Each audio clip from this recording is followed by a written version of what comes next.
Welcome to CHTV's morning announcements. Here are today's top stories. In sports, Griffin and Timmy will be giving us an update on the Carmel High School sports this past weekend. In news, Ben will be giving us an update on the hurricane development. In entertainment, Charlie Breathe will be talking about rowing here at Carmel High School. Stay tuned for all of this and more on CHTV's morning announcements.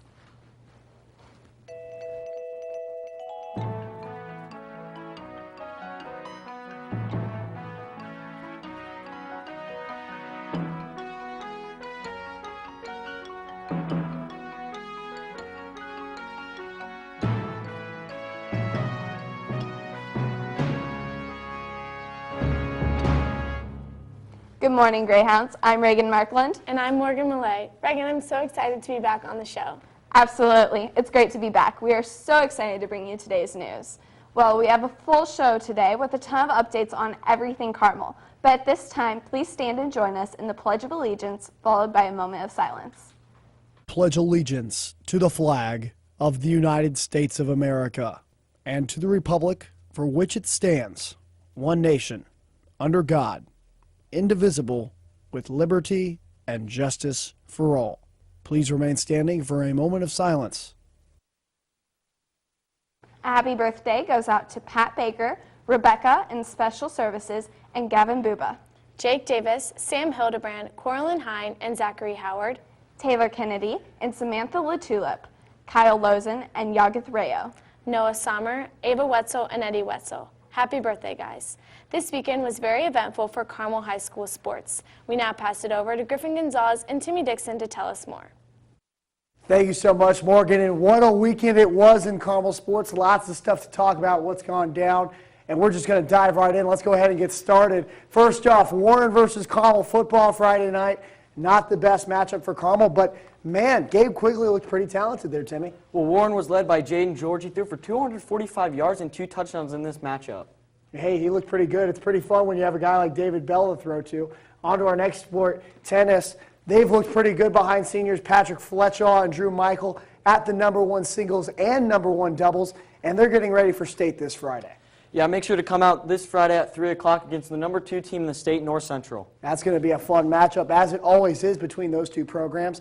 Our next sport, girls and boys cross country both won the sectionals on Saturday. Key runners include Ben Miller for the guys and Phoebe Bates for the girls. This cross country team has looked just phenomenal all season, Timmy. Yeah, they have. Phoebe Bates is a really key runner for this Greyhound girls team. I mean, they've looked just phenomenal. That's all you can say. And finally, it was a tough end of the season for the girls soccer team as they fell to Guerin Catholic. Yeah, they lost in PKs 4-2 against Guerin Catholic. It was a rainy matchup, but in the end, the Greyhounds couldn't pull it out. Rainy is an understatement. It was torrential rain, but man, you got to love the effort from these Lady Hounds. They've worked so hard all season. Just came up a little bit short, but man, you got to love the effort. That's all we have today for sports. It's been Timmy Dixon and Griffin Gonzalez. Back to you guys. Thank you so much for that sports update, Griffin and Timmy. It's great to hear about all things Carmel. The following announcements will be today after school. Anime Club will meet at 3:30 in the LGI room. Lifeline will have a work session in A201. Environmental Action Club will meet in Media Center classrooms 3 and 4. Korean Club will meet in H306, and CHS Code for Change will meet until 4 o'clock in B202. Well, it has been quite the hurricane season as Hurricanes Harvey and Irma have swept through the south and grabbed a lot of the national attention. Now we have, with the development of a new storm, Nate. Here to tell us more is Ben Heber in news. Well, Reagan, the storm has been very destructive in Central America, and we're seeing now that the death toll in both Nicaragua and Costa Rica is rising to about 22 people. However, we're optimistic that the storm will have relatively little effects on the southern United States. Absolutely. Let's take a closer look. Well, some good news for the southern United States today, as Hurricane Nate has just been downgraded to a tropical depression by the National Hurricane Center. This is the lowest danger level for a storm given out by the organization. Nate gained international attention last week, pummeling through Costa Rica, Honduras, and Nicaragua as a Category 1 storm with alarming wind speeds of over 75 miles an hour. The storm was expected to further devastate the Gulf Coast with high winds and flash flooding, but as the storm is now making landfall, wind speeds have dropped to below 30 miles per hour, and only minor damage has been reported to homes and businesses in the southern United States. The real threat now for southern states affected by Nate are the tornadoes generated by this influx of warm air. Isolated tornadoes knocked out power to a wide range of Georgia, Alabama, and Florida homes yesterday, widening the scope of Nate's destruction. Tropical Depression Nate is expected to travel to the northeast, which could mean some more showers in the coming week for the central Indiana area. And we'll of course be looking for more updates on severe weather from the tropics in the days to come. Although the hurricane season is coming to a close, the Gulf Coast is still recovering from the widespread devastation caused by severe hurricanes Irma and Harvey. Reagan Markland took a closer look at what CHS students are doing to help hurricane victims in the South. Let's take a look. Okay, so I had this idea for doing something for Houston, and me and a couple other, like 8 or so people are, it's our class project for IB. So my Gurdwara, that's where I worship, collected food and a bunch of donations, like monetary donations and everything, and they drove down personally and delivered all of those materials like a couple days after Harvey hit Houston, and I had the idea that CHS should step up and help out, so that's kind of where it came from. I'm Michael Anderson, and I am a co-head to this project. Personally, they haven't affected me, but I feel that I should be helping, and I feel I'm going to do as much as I can to help people down there. Hopefully I can form a connection with the family. We're trying to raise $10,000 for a family in Houston that was affected by the hurricane, and just so they can buy some of the necessities that they'll need, such as clothes and food, things like that. We're pairing up with another IB school, and through them we'll send them money for whatever they need the money for. We're going to hold an intramural basketball game in November, and we're going to be selling t-shirts, having spirit days. We'll have buckets around where people can donate money and give what they can to help the people, and it'll be all throughout until towards the end of December. So we're trying to raise money over a long period of time, not just instantly. Like, to make an impact, you have to focus on the people that have been hit the hardest, and a lot of people say that they're going to do something, and we want to see the difference that we make. So that's why we're raising money for a family that needs help.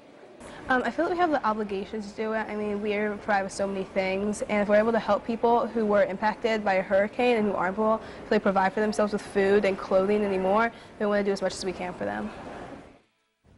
This concludes your morning news segment. For CHTV, this has been Ben Heber signing off. It's great to hear how those CHS students are working together to really make a difference. Thank you, Ben. And now over to Morgan with some more announcements. The following is scheduled for tomorrow, October 10th. Crew will meet at 7 in the morning in the freshman cafeteria. The Coquettes winter dance team will have tryouts from 3:30 to 5 in the freshman gym. Tryouts are open to all girls in all grades. See Coach Wolf in room C123 with questions. The following will be tomorrow after school. Ping Pong Club will meet in the freshman cafeteria. Creative Writing Club will meet in room E131. And lastly, Carmel Cycling Club will meet in room H111 until 4 o'clock. And now over to Charlie Breedlove with today's entertainment update. Hello, my name is Charlie Breedlove, and this is your CHTV Entertainment Update. Many students participate in outside of school activities. One obscure activity is rowing. Students at Carmel participate in the sport through the Indianapolis Rowing Center.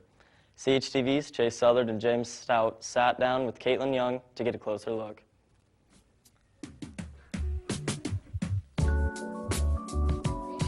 I started rowing because my mom and my dad actually had a friend whose daughter got a Division I scholarship to row in college. So they told my parents when I was really young that if I was over 5'8" and semi-athletic to put me in rowing and see if I liked it, because it was a way for me to be able to not only get a scholarship to go to school and row, but also find teammates that I related to and kind of keep me centered through being athletic, because I feel like that's a really important thing for girls to do. Our main seasons are spring and fall. And spring is where we race 2Ks, and those are sprint work. And then fall we race 6Ks, which is more cardio-based and lower rate pieces. So we usually spend our winter training time inside on the ergs preparing for 2K season, which is in the spring. And so we will work on the base of our cardio, which is doing a lot of 45-minute pieces, and then we'll move more into 8x500 meters, which is an all-out sprint, which would prepare you for your 2K test in the spring. Because rowing is really about being full, like an all-encompassed athlete, like an all-around athlete, where you are just super fit and super willing to just do anything. So we will even do yoga sometimes, or Pilates, and that's always funny to see the boys try to do that. But I specifically like to run warm-ups where if someone's not trying hard enough, then they have to run extra laps. The rest of my teammates, and just really keeping my head in the boat, not worrying about any of the other people that are trying to pass us or that we're passing, letting the coxswain who directs the boat worry about that. So I'm usually just thinking about why I'm doing what I'm doing, and really just trying to get to the end result, which is finishing the race as quickly as I can. So really, as a team captain, just instilling that instilling the drive within them to work hard and push themselves, and just really keeping them accountable. So if they're slacking off that day because they didn't do well on a test, or they had something socially happen, like their boyfriend broke up with them or some weird thing, and they just don't feel like doing it that day, then you are there to remind them why they're here and what's in the future for their life. And if that's rowing, cool. If it's not, then you need to focus on this for your team and for you, because you've worked too hard to give it up now. If you're interested in being a rower, you can sign up for the fall season online at the Indianapolis Rowing Center's website. Registration ends in November. This has been your entertainment update. Now back to you, Morgan. Thank you, Charlie, for that entertainment update. It is very interesting to hear about rowing here at Carmel High School. I agree. Seniors, if you want to be pictured in the Pinnacle yearbook this year, the deadline to have your headshot taken by Salento Photography is Tuesday, October 17th. If you have not had yours taken, make sure to call this week and get it scheduled before it's too late. Carmel's unified bocce team won the state championship this Saturday. Congratulations, guys. That is very exciting. Let's now kick it over to some in-studio and video announcements. Hey Carmel, Mock Trial is having a call-out meeting tomorrow after school in F102. Mock trial is an academic competition in which we reenact case trials and with a fictional court case. So if you're interested in being a lawyer or witness, come out to the call-out meeting tomorrow after school. Thanks, Carmel. Hey guys, I'm Chris Elmore, and I was on the show last week talking about my cap collection. So if you don't remember, I'm trying to collect 200 pounds of plastic caps. That's about 32,400 plastic caps, like those Deja Blue caps or whatever you have at lunch. So we are 36 pounds into my project. That's 18% through, but I know we can do even better. So if 1/5 of the school donated one cap every single day for the next month, we would be totally done with this project. So start collecting from your friends, your family, and just bring them into those bins. Thank you, Carmel. It helps a lot. Hey guys, CHS Intramural is holding a call-out meeting on October 18th for a 3-on-3 tournament. It'll take place in A202. The meeting will start about 3:15 and should last about 15-20 minutes. And if you have any questions or want any further details, you can contact Mr. Meyer in room A202 or C126. Thanks, guys. Hey Carmel, the Winter Dance Team Coquettes will have tryouts today and tomorrow after school from 3:30 to 5 in the freshman gym. Thanks, Carmel.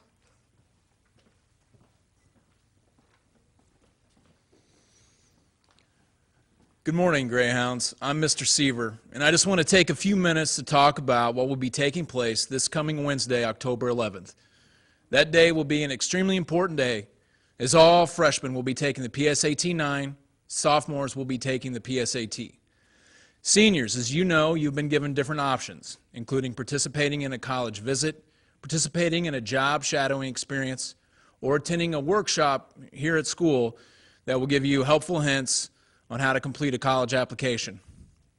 Freshmen, sophomores, and juniors, please pay close attention to the information that your SRT teacher has. They have your room location that you will be testing in on Wednesday. Sophomores and juniors, you want to make sure you do your very best on the test for several reasons, including it's a pre-college admissions test, very similar to the SAT, so it gives students the opportunity to become familiar and comfortable with the SAT format. The types of questions used and the content it covers will help prepare you for the regular SAT. Scores can be used to project your SAT score. It's also used for national merit scholarships. It helps determine national merit semifinalists and commended students are names based on the scores. And the scores also provide data on your potential college application. CHS has given the PSAT for years and knows that it's been an important test for all of our students. The PSAT is also important to all students because the state of Indiana is now using PSAT test scores to identify students who are not yet college or career ready, which means that students who don't earn a minimum score on the PSAT could be required by the state of Indiana to participate in another test called the AccuPlacer. AccuPlacer students will be required to participate in a remediation opportunity to help address specific strengths and weaknesses. So the bottom line, do the best that you can on the PSAT so that you don't have to take an additional test. Just want to conclude by saying that there are other places throughout the school where you can find where your room is for Wednesday. So freshmen, you can look in the business department and in the freshman center. Sophomores, there's a posting in the window outside the media center. And juniors, your testing room posting is outside the main cafeteria. Please remember to bring your calculator and your number 2 pencil on Wednesday. Good luck, Greyhounds. Thank you for tuning in to your morning announcements. As always, for more coverage from CHTV, visit our YouTube channel, CHTV Carmel Television, or follow us on Instagram at Carmel TV. For CHTV, this has been Reagan Markland and Morgan Millay signing off. Have a great day, Greyhounds. Let's make it a great week as we get ready for fall break.